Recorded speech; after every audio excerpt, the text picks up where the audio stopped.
আসসালামু আলাইকুম ওয়া রাহমাতুল্লাহ। পৃথিবীর নিকৃষ্ট শাসক নমরুদ আল্লাহ রব্বুল আলামিনকে হত্যা করার জন্য কিভাবে শকুনের উড়ন্ত যান তৈরি করেছিল এবং কিভাবে শকুনের যান দিয়ে আসমানে উড়ে গিয়েছিল, আবার কিভাবে জীবিত অবস্থায় আসমান থেকে জমিনে ফিরে এসেছিল। কেন আল্লাহ তাআলা নমরুদকে আকাশের উপরে ধ্বংস করে দেননি এবং কি জন্য নমরুদকে একের পর এক সুযোগ দেয়া হয়েছিল। প্রিয় দর্শক, শুরুতেই বলে রাখি, নমরুদ এবং ফেরাউনের মধ্যে একটি গুরুত্বপূর্ণ পার্থক্য ছিল। ফেরাউন জানত আল্লাহই হচ্ছেন পৃথিবীর সৃষ্টিকর্তা, পালনকর্তা, কিন্তু জেনে শুনে সে এটা গোপন করত। কিন্তু নমরুদ ছিল মাথা মোটা। নমরুদ এবং ফেরাউন দুজনেই নিজেকে খোদা দাবি করেছিল, কিন্তু নমরুদ কখনো জানত না যে তার উপরে আরেকজন সৃষ্টিকর্তা রয়েছে। আর এজন্যই আল্লাহ রব্বুল আলামিন ফেরাউনের থেকেও নমরুদকে বেশি সুযোগ দিয়েছেন নিজের ভুল বোঝার জন্য। ঘটনার শুরুতে বলে রাখি, ইব্রাহিম আলাইহিস সালামকে যখন অগ্নিকুণ্ডে নিক্ষেপ করা হলো এবং সেখান থেকে অক্ষত অবস্থায় তিনি জীবিত বের হয়ে আসলেন, তারপর থেকেই নমরুদ ইব্রাহিম আলাইহিস সালামের কাছ থেকে বারবার তার সৃষ্টিকর্তা সম্পর্কে জানতে চাইতেন। নমরুদ প্রকাশ্যে বলেছিল, আমি তোমার স্রষ্টার সাথে যুদ্ধ করে তোমাকে বুঝিয়ে দেব যে আমি সবচেয়ে বড়। জবাবে ইব্রাহিম আলাইহিস সালাম বারবার এক এবং অদ্বিতীয় খোদার দাওয়াত নমরুদকে দিতেন। নমরুদ বলতো, আমি অন্য খোদার বশ্যতা স্বীকার করতে পারি না, তবে আমি শীঘ্রই তোমার খোদার প্রাণ শেষ করে তার রাজ্য কেড়ে নেব। নাউযুবিল্লাহ। হযরত ইব্রাহিম আলাইহিস সালাম বললেন, হে কাফের নমরুদ, তুমি আমার আল্লাহর নিকট যাবে কেমন করে? নমরুদ জবাব দিল, সেজন্য তোমার চিন্তা করতে হবে না। এরপর পাপিষ্ট নমরুদ পাপাত্তা ইবলিশের পরামর্শ অনুযায়ী 4টি শকুন পাখি লালন পালন করে এগুলোকে হৃষ্টপুষ্ট করল এবং ইবলিসের সহযোগিতায় এই শকুন পাখিগুলো নমরুদের কথা মতো তার ইশারায় তার কাছে এসে উপস্থিত হতো। তারপর নমরুদ 4টি মোটা তাজা মেষকে জবাই করল, তার চামড়া খুলে ফেলে তার মাংস শকুনিদের মাথার উপরে এমনভাবে ঝুলিয়ে দিল যে শকুনগুলো সেই চামড়া থেকে মাংস খুঁটে খাওয়ার জন্য উপরের দিকে যখন মুখ উঠাতো, তখনই নমরুদের সৃষ্টি করা স্বয়ংক্রিয় যানটি আকাশের দিকে উঠতে থাকত। এখানে এই মেকানিজমে পরিপূর্ণ সহযোগিতা করেছিল ইবলিস। আল্লাহ পাকও চাইছিলেন নমরুদ যেন তার মনের আশা পূর্ণ করতে পারে, কেননা নমরুদ ইব্রাহিম আলাইহিস সালামের সাথে শপথ করেছিল যে কোনো মূল্যেই সে আকাশে উঠবে এবং ইব্রাহিমের খোদাকে ধ্বংস করে দিয়ে তারপরে সে ইব্রাহিমের কাছে আসবে।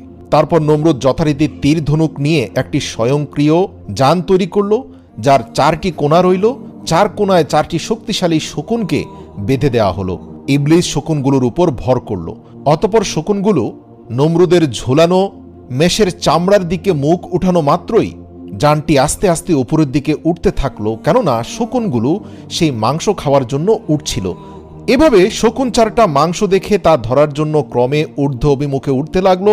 সেই সাথে নমরুদের সেই স্বয়ংক্রিয় যানটিও উপরে উঠতে লাগলো। নমরুদ নিজের জন্য কয়েকদিনের উপযোগী খাদ্য ও পানীয় সঙ্গে নিয়েছিল। এভাবে একাধারে 3 দিন 3 রাত ক্রমাগত উপরে আরোহণ করার পর সে মনে করল যে এখন আসমানের খোদার একেবারে নিকটে চলে এসেছে। নাউযুবিল্লাহ। এরপর নমরুদ সেখান হতে উপরের দিকে কতগুলো তীর নিক্ষেপ করল। আল্লাহ তাআলা ফেরেশতা জিবরাইল আলাইহিস সালামকে বললেন, জিবরাইল, আমি আমার পরম শত্রুকেও নিরাশ করি না, তুমি নমরুদের মনের আশা পূর্ণ করে দাও। তার নিক্ষিপ্ত তীরের প্রত্যেকটির মাথায় একটি মাছের রক্ত মেখে দাও, যাতে নমরুদের এ ধারণা হয় যে সে আসমানের খোদাকে নিহত করেছে। ফেরেশতা জিবরাইল আলাইহিস সালাম আল্লাহর আদেশ অনুসারে নমরুদের তীরের মধ্যে রক্ত মাখিয়ে আবার এমনভাবে নিচে প্রেরণ করল যাতে নমরুদের স্বয়ংক্রিয় যানের উপরে অধিকাংশ তীর এসে পড়ল। ওই রক্তমাখা তীরগুলো নমরুদের শক্তিচালিত রথের উপর পতিত হলো, যা দেখে নমরুদ খুবই খুশি হলো এবং সে ধরে নিল ইব্রাহিমের খোদাকে সে নিহত করতে পেরেছে এবং অত্যন্ত আনন্দ নিয়ে সে এবার নিচে নেমে আসার সিদ্ধান্ত নিল। কিন্তু ভাবনায় পড়ে গেল যে সে নিচে নামবে কি করে। পাপিষ্ট ইবলিশ তার আবার সর্বক্ষণিক বন্ধুর মতো তাকে পরামর্শ দিয়ে বলল, তুমি মেষের মাংস বিশিষ্ট চামড়াগুলোকে এবার শকুনের নিচের দিকে নামিয়ে নিয়ে আসো, এমনভাবে নামাও যেন শকুনগুলো ধরতে না পারে। এভাবে শকুনগুলোর মাথা নিচের দিকে নেমে গেলে তোমার যানটিও নিচের দিকে নেমে যাবে। এভাবে আবার একাধারে 3 দিন 3 রাত নামার পর নমরুদ জমিনে এসে পৌঁছালো। পাপিষ্ঠ নমরুদ তখন গৌরবের অহমিকায় অস্থির হয়ে পড়ল। মাটিতে নেমে প্রথমেই সে গেল হজরত ইব্রাহিম আলাইহিসসালামের কাছে। তাকে রক্তমাখা তীরগুলো দেখিয়ে সগৌরবে বলতে লাগলো, দেখলে তো ইব্রাহিম, তোমার খোদার বড়াই আমি শেষ করে দিলাম। আমার নিক্ষিপ্ত তীর তোমার খোদাকে বিদ্ধ করে দিয়েছে। নাউযুবিল্লাহ। এই দেখো, প্রত্যেকটি তীরেই রক্তমাখা রয়েছে। হজরত ইব্রাহিম আলাইহিসসালাম বললেন, ওহে নির্বোধ কাফের, আমার আল্লাহ তাআলাকে হত্যা করতে পারে এমন শক্তি কারো নেই। তিনি হাইয়ুল কাইয়ুম, চিরঞ্জীব, চিরস্থায়ী, তার কোনো মৃত্যু নেই। তিনি অদৃশ্যমান, নিরাকার, তাকে মানুষের আকারে কল্পনা করাটাও তো বোকামি। তার উপরে কারো কোনো শক্তি ক্ষমতা সক্রিয় হতে পারে না। ওহে বোকা, মহান প্রভু তোমার উপরে এখনো দয়াশীল আছেন বলেই তোমার দীর্ঘ 3 দিনের কষ্ট সাধনার একটা ফল তিনি তোমাকে পাঠিয়েছেন। এখনো সময় আছে, তার উপর ঈমান আনো। কথাগুলো শুনে নমরুদ প্রচণ্ড রাগান্বিত হয়ে বলল, বলো তোমার খোদার শূন্য সংখ্যা কত? আমি এক্ষুনি তোমার খোদাকে শেষ করে দিচ্ছি। হযরত ইব্রাহিম আলাইহিস সালাম বললেন, আমার খোদার সৈন্য সামন্ত এর সংখ্যা আমি নিজেও জানি না, তা অসংখ্য, কেউ এর সংখ্যার হিসাব দিতে পারবে না। তিনি নিজেই শুধুমাত্র এর সঠিক সংখ্যা জানেন। বাদশাহ নমরুদ বলল, আচ্ছা সমস্যা নেই, তোমার খোদার সৈন্য সংখ্যা জানার আমার তেমন কোনো প্রয়োজন নেই। তবে তুমি তোমার খোদাকে আমার সাথে যুদ্ধ করার জন্য প্রস্তুত হতে বলো। আর যদি তাদের আমার সঙ্গে যুদ্ধ করার সাহস থাকে তবে সামনে আসতে বলো। যদি সামনে না আসে আমি ভেবে নেব তারা ভীত কাপুরুষ। নাউযুবিল্লাহ। হযরত ইব্রাহিম আলাইহিস সালাম বললেন, ওহে নির্বোধ, আমার খোদার সেনার সাথে যুদ্ধ করতে যদি তোমার এতই আগ্রহ থাকে তবে বেশ তাই করো। তুমি তোমার সকল সৈন্যকে প্রস্তুত হতে বলো। নমরুদ তার অসংখ্য সৈন্যবাহিনীকে খোদাই বাহিনীর সাথে যুদ্ধ করার জন্য প্রস্তুত হওয়ার আদেশ দান করলেন। তার সৈন্যবাহিনীর মধ্যে সাজ সাজ রব পড়ে গেল। তাছাড়া নমরুদ সারা দুনিয়ায় তার যত অধীন এবং অনুগত রাজা বাদশা ছিল তাদের সকলের প্রতিও কড়া আদেশ দিল যে অবিলম্বে তারা যেন নিজেদের সৈন্য সামন্ত সহ বাবলের দিকে রওনা হয়। আল্লাহু আকবার। প্রিয় দর্শক, ইতিহাস থেকে জানা যায় পৃথিবীর ইতিহাসে 3 জন বাদশাহ পুরো পৃথিবীকে শাসন করেছেন। এদের একজন সুলাইমান আলাইহিস সালাম, দ্বিতীয়জন জুলকারনাইন এবং তৃতীয়জন নমরুদ। নমরুদের নির্দেশে পুরো বিশ্বের সকল সৈন্যবাহিনী এক প্রবল আসমানি সৃষ্টিকর্তার বিরুদ্ধে যুদ্ধের জন্য প্রস্তুত হলো। আল্লাহু আকবার। এই আদেশ পেয়ে বাহিনীতে যত সমান্ত আছে সব নিয়ে রাজা বাদশাগণ বাবলে এসে একত্রিত হলো। হযরত ইব্রাহিম আলাইহিস সালাম নমরুদের কীর্তিকলাপ দেখে আল্লাহর দরবারে দোয়া করলেন, হে মাবুদ, আপনি সকল কিছুই দেখছেন। বাদশা নমরুদ যেভাবে স্পর্ধার সীমা ছাড়িয়ে গেছে এবং অহংকারের ধারাকে সরাজ্ঞান করছে, তার দর্প শেষ না করলে দুনিয়ার সাধারণ জনগণও তা দেখে ব্যাপক আকারে বিভ্রান্ত হবে এবং বিপদে চলে যাবে। ইতিমধ্যে আপনার পাঠানো রক্তরঞ্জিত তীরগুলো দেখিয়ে সে অসংখ্য মানুষকে পথভ্রষ্ট করছে। আল্লাহ রাব্বুল আলামিন হযরত ইব্রাহিম আলাইহিস সালামের দোয়া মঞ্জুর করলেন। ফেরেশতা জিবরাইল আলাইহিস সালাম এসে হযরত ইব্রাহিম আলাইহিস সালামকে জিজ্ঞেস করলেন, ইয়া রাসূলুল্লাহ, ইয়া খলিলাল্লাহ, আপনার চিন্তার কোনো কারণ নেই, অতি শীঘ্রই আল্লাহ তাআলা পাপিষ্ঠ নমরুদকে চরম শাস্তি প্রদান করবেন। নমরুদ ও তার বেঈমান সৈন্য সামন্ত সকলেই ধ্বংস হয়ে যাবে। কথিত আছে যে বাবেলে বিভিন্ন রাজ্য হতে এত অধিক পরিমাণে সৈন্য এসে একত্রিত হলো যে তাদের তাঁবুর বহর প্রায় 50 মাইল এলাকা ব্যাপী বিস্তৃত হলো। আল্লাহু আকবার। হযরত ইব্রাহিম আলাইহিস সালাম নমরুদের এমন সৈন্য সামন্ত একত্রিত হওয়া এবং প্রস্তুত হওয়ার পরেও ইব্রাহিম আলাইহিস সালাম তাকে গিয়ে বললেন, হে নমরুদ, তুমি কার বিরুদ্ধে যুদ্ধ করতে চাচ্ছ? চিন্তা ভাবনা করে দেখেছ কি যার নিকট তুমি ও আমি সকলেই মুখাপেক্ষী, যিনি আমাদের সকলের রুজির ব্যবস্থা করেন, যার ক্ষমতা এত অসীম ও প্রবল যে ইচ্ছে করলে তিনি চোখের পলকে সারা পৃথিবী শেষ করে দিতে পারেন। তার বিরুদ্ধে এমন জাঁকজমকের সাথে যুদ্ধ প্রস্তুতি গ্রহণ করা পৃথিবীর সবচেয়ে বড় নির্বুদ্ধিতা। এখনো সময় আছে নমরুদ, তোমার প্রভু তোমার উপর এখনো দয়াবান। দেখতে পাচ্ছ এখনও আসমান থেকে কোনো আযাব নাজিল হয়নি, কেননা তুমি অজ্ঞ এবং মূর্খ। তাই তোমার প্রভু এখনও তোমার প্রতি ধৈর্যশীল আছেন। তুমি এক আল্লাহর প্রতি বিশ্বাস স্থাপন করো। ইব্রাহিম আলাইহিস সালামের কথা শুনে পাপিষ্ঠ নমরুদ বলল, হে ইব্রাহিম, তুমি আমার এই সামান্য প্রস্তুতিতেই ভয় পেয়ে গেছো বুঝি? তোমাকে আমি এর আগেও বলেছি, আবারও বলছি, তুমি আমাকে এখনও তোমার খোদার শক্তির মিথ্যাভীতি প্রদর্শন করা বন্ধ করো। আমি তোমার এসব কথায় ভয় পাওয়ার মতো লোক নই। তোমার খোদার শূন্য সংখ্যার নাকি কোনো শেষ নেই। আমি দেখতে চাই এই সকল শূন্যের শেষ কোথায়। আর বারবার আমার কাছে এইসব দাওয়াত নিয়ে এসো না, ওই কথা শুনলে আমার বিরক্তি লাগে। নমরুদের কথা শুনে আল্লাহর নবী হযরত ইব্রাহিম আলাইহিস সালামের মনে বড় কষ্ট এবং ব্যথা লাগলো।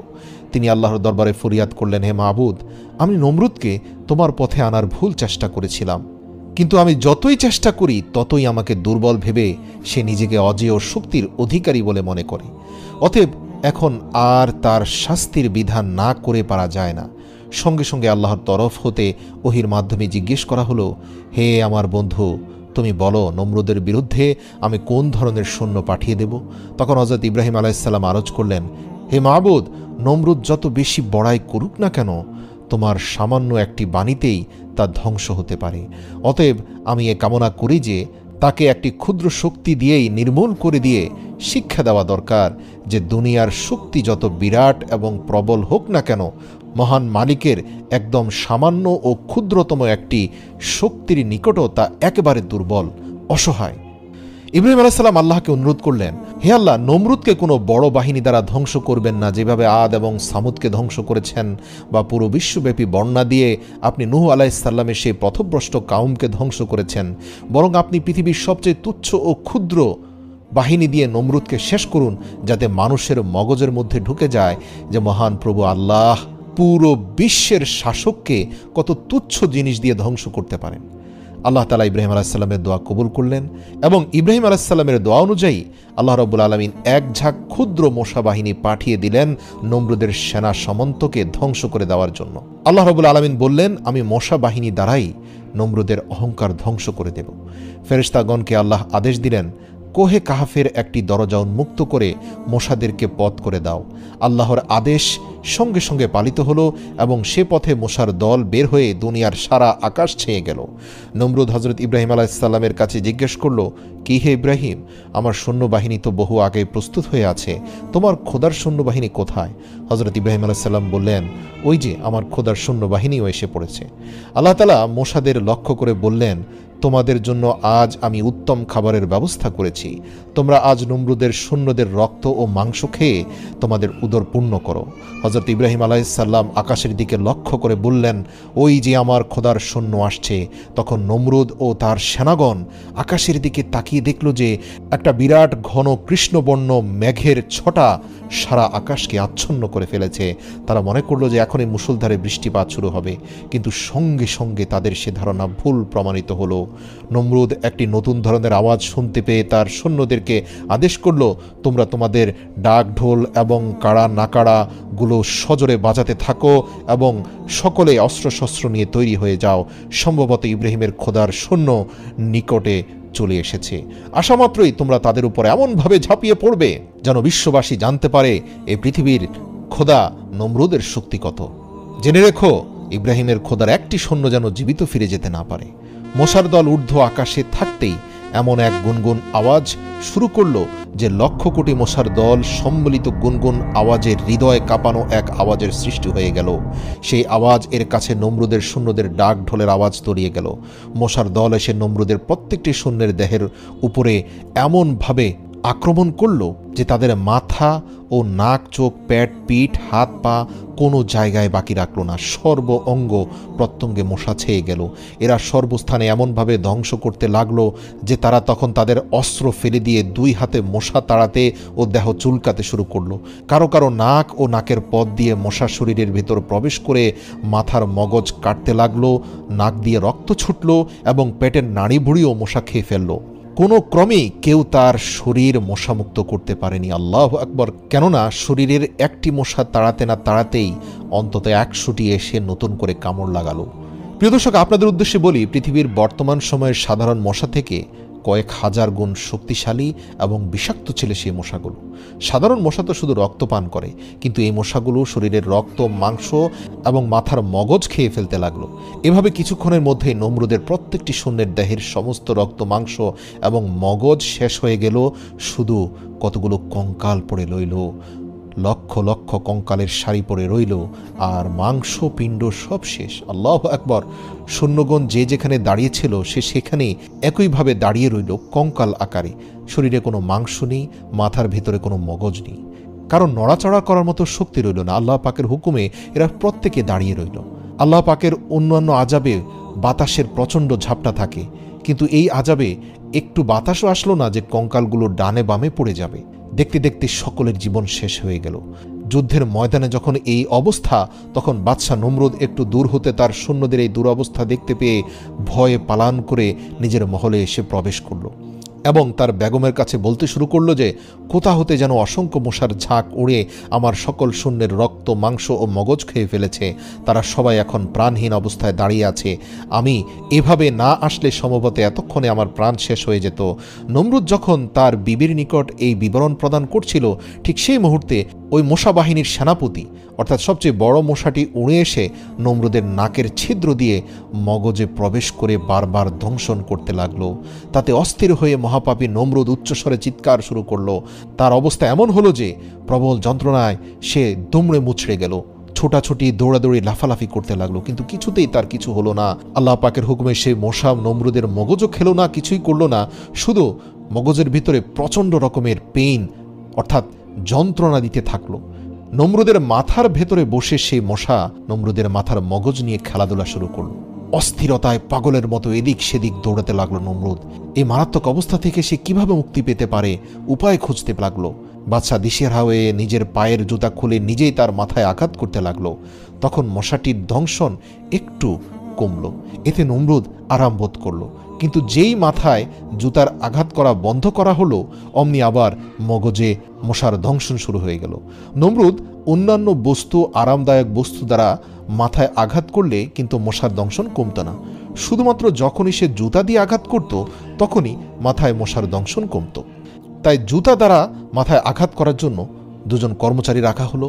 নমরুদ এভাবে কয়েক বছর বেঁচে থাকলো এবং প্রতিনিয়ত দুজন কর্মচারী মাথার মধ্যে জুতা দ্বারা আঘাত করতে লাগলো।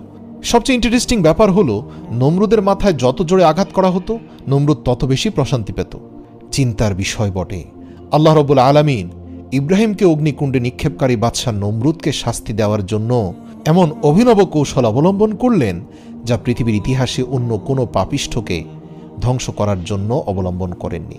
আল্লাহ নমরুদকে তাৎক্ষণিক মৃত্যু দিতে পারতেন, কিন্তু এতে তার দম্ভ অহংকার শেষ হতো না। সেই সময়কালে পৃথিবীতে সবচেয়ে অপমানজনক শাস্তি ছিল জুতার বাড়ি। যদিও বর্তমানেও জুতার বাড়ি কোনো সম্মানজনক শাস্তি নয়, কিন্তু নমরুদকেই আল্লাহ রাব্বুল আলামিন পৃথিবীর ইতিহাসে একমাত্র বাদশাহ যাকে জুতার বাড়ি অন্তত কয়েক বছর খাইয়েছিলেন। নিজের মাথায় জুতা পেটা করার জন্য নিজের টাকাতেই লোক নিযুক্ত করে রেখেছিল নমরুদ। কি আশ্চর্যের শাস্তি! পাপিষ্ঠ নমরুদ একাধারে কম বেশি 1 বছর পর্যন্ত এভাবে জুতার আঘাত মাথায় বরণ করে নিয়ে মৃত্যু অবস্থার মধ্যে বেঁচে রইল। যে নমরুদ চরম অহংকারের সাথে নিজেকে খোদা দাবি করেছিল, যে সারাজাহানের প্রতিপালক মহান আল্লাহ তাআলার সাথে মহাপ্রতাপের সাথে যুদ্ধ ঘোষণা করেছিল, আজ তার কি চরম দুর্দশা ও কি চরম পরিণতি! এক পর্যায়ে এসে নমরুদের প্রজাগণ এই বিষয়টি নিয়ে খুবই চিন্তাভাবনা করতে লাগলো। আল্লাহর করুণার শেষ নেই, তিনি অফুরন্ত দয়া ও মমতার আধার। কাউকে তিনি সহজে ধ্বংস করতে ইচ্ছে পোষণ করেন না, অপেক্ষা করেন, ধৈর্য সহ্য অবলম্বন করেন এবং সময় সুযোগ দিতেই থাকেন। তিনি দেখেন বান্দা নিজের ভুল বুঝতে পেরে অনুতপ্ত হয় কিনা। যদি হয় তবে আল্লাহ তার সারা জীবনের অপরাধসমূহ ক্ষমা করে দেন। নমরুদের ক্ষেত্রেও আল্লাহ সেই একই নীতি গ্রহণ করেছিলেন। নমরুদ যখন দুর্দশায় ভুগছিল তখন আল্লাহ একদিন হযরত ইব্রাহিম আলাইহিস সালামকে বললেন, হে নবী, তুমি আবার একবার নমরুদের কাছে গিয়ে বলো এখনও সময় আছে, সে সর্বশক্তিমান এবং অদ্বিতীয় আল্লাহকে স্বীকার করে কিনা। এই ব্যক্তি অজ্ঞ, মূর্খ, তাই তুমি দেখো, সে তো অনেক কিছু দেখেছে, এখনও কি তার ঈমান আনার ইচ্ছে আছে? এটি তার শেষ সুযোগ। হযরত ইব্রাহিম আলাইহিস সালাম তার কাছে গেলেন এবং বললেন, হে নমরুদ, অনেক কিছুই তো দেখেছ, আমার খোদার শক্তিমত্তা সম্পর্কে তোমার আর কোনো সন্দেহ সুযোগ আছে বলে আমি মনে করি না। আসো, এক এবং অদ্বিতীয় আল্লাহকে স্বীকার করে আমার সাথে কালেমা পাঠ করো। রাগান্বিত নমরুদ বলল, হে ইব্রাহিম, তুমি আমার চোখের সামনে থেকে চলে যাও, আমার নিকট থেকে চলে যাও। তুমি তোমার মিথ্যা বেহেশতের লালসায় আমাকে ভুলাতে পারবে না। হযরত ইব্রাহিম আলাইহিস সালামের সাথে কুৎসিত আচরণের পর নমরুদের মগজের ভেতরে থাকা মশাটি তার ধ্বংসনের পরিমাণ কয়েক গুণ বাড়িয়ে দিল। এতে নমরুদ প্রচণ্ড রকম ব্যথা যন্ত্রণায় অস্থির হয়ে পড়ল। শেষ পর্যন্ত দেখা গেল যে জুতোর বাড়িতে কোনোভাবে কাজ হচ্ছে না। নমরুদ কোনোভাবেই স্বস্তি পাচ্ছে না। কর্মচারীদের বলল ভারী থেকে ভারী বস্তু দিয়ে তার মাথায় আঘাত করতে। কর্মচারীরা তাই করতে থাকলো। এক পর্যায়ে কর্মচারীরা নমরুদকে বলল, মহারাজ, আমরা মুগুর দিয়ে আপনাকে আঘাত করতে পারি না, এতে আপনার মৃত্যু ঝুঁকি রয়েছে। নমরুদ বলল, মুগুর কেন, আমাকে লোহা দ্বারা আঘাত করো, এতে আমি বেশি স্বস্তি পাব। বাদশার চিৎকার চেঁচামেচিতে এক হুলস্থুল পরিস্থিতি সৃষ্টি হলো। তখন কর্মচারীদেরকে রাজ্যের সবাই তিরস্কার করতে থাকলো যে তোমরা কেন বাদশাকে জোরে আঘাত করছো না। এতে ক্রমে কর্মচারীদের মনে বাদশার প্রতি বিরক্তি সৃষ্টি হলো। একদিন মুগুর দিয়ে এত জোরে তারা আঘাত করলো যে সাথে সাথে নমরুদের মাথা দ্বিখণ্ডিত হয়ে গেল এবং তার ভিতর থেকে মশা বাহিনীর প্রধান সেনাপতি মশাটি উড়ে চলে গেল জীবিত অবস্থায়। আল্লাহু আকবার। তবে নমরুদের মাথা দ্বিখণ্ডিত হওয়ার পর পরম বিস্ময়ে সবাই লক্ষ্য করল যে তার মাথার ভেতরের মগজের লেশমাত্র অবশিষ্ট নেই, সব মশা খেয়ে ফেলেছে। পৃথিবীতে আল্লাহ তাআলার এক আশ্চর্য নিশানা এটি যে নমরুদ মাথার ভেতরে মগজবিহীন অবস্থায় 40 দিন বেঁচে ছিল এবং সর্বশেষ মগজের টুকরোটি খেয়েই মশাটি বিদায় হয়েছে।